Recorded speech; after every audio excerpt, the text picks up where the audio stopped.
एक महत्त्वाची बातमी यानंतर आपण पुढे बघणार आहोत। 11 फेब्रुवारीला ही बातमी तर आपण बघितलीच आता, पण त्यानंतरची बातमी आता आपण बघतोय की ट्रॅफिक जाम झालेला आहे एक्सप्रेसवेवर आणि त्या संदर्भातली बातमी आहे। मुंबई पुणे एक्सप्रेसवेवर वाहतूक कोंडी झाल्याचं कळतंय।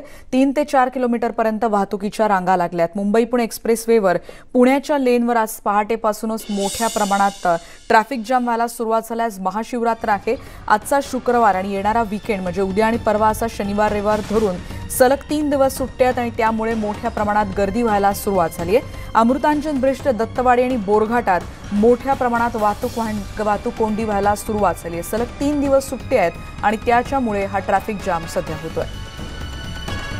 अनिश शेख आता आपल्या सोबत आहेत। आणि साधारण किती वाजल्यापासून इथे ट्रॅफिक जाम होतोय आणि किती किलोमीटर पर्यंत रांगा लागल्यात असं म्हणता येईल?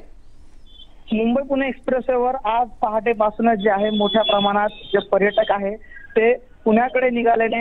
मुंबई पुणे एक्सप्रेसवेवर लोणावळा, खंडाळा, बोरघाट तसेच अमृतांजन ब्रिज या ठिकाणी मोठ्या प्रमाणात वाहतूक कोंडी झाली आहे। प्रामुख्याने जो घाटाखालचा एरिया जो आहे त्या ठिकाणी 3 ते 4 किलोमीटर पर्यंत वाहतुकीच्या रांगा लागलेल्या आहेत। एकूणच जे महामार्ग पोलीस आहेत त्यांची वाहतूक कोंडी सोडवण्यासाठी दमछाक झालेली आहे।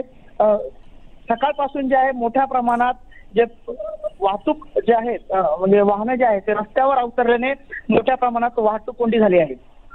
साधारण 3 ते 4 किलोमीटर पर्यंतच्या रांगा आपण बघतोय इथे लागल्यात आणि सलग 3 दिवस सुट्टे आहेत आणि त्याच्यामुळे बहुतेक जणांनी सुट्टीचे प्लॅन केलेत आणि याच पार्श्वभूमीवर एक्सप्रेसवेवर अशी वाहतूक कोंडी होताना आपण बघतोय।